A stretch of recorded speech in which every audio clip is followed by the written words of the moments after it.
durdurii baacoo jedhan barreessaan Beenyaa Dhaabaa Hordofaa.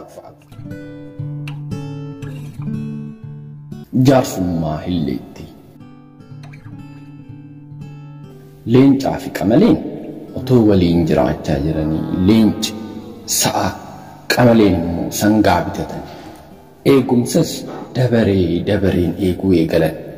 Sa'aan leenci bitate ni rimoofte. Sa'aan rimaan kunis guyyaa dabaree eegumsa qamalee dhalte.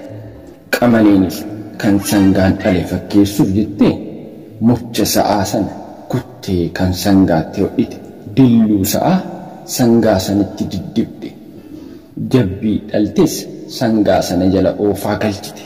Leenci yeroo kana ajaa'ibamee maayini jedhee gaafate.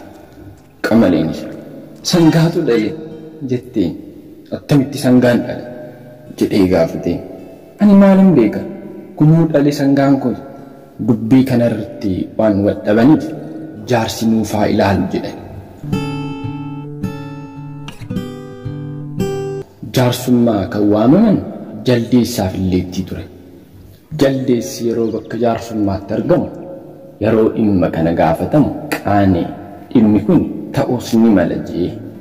Hilleettiin garuu jaarsummaa sanarratti dafteen argamu.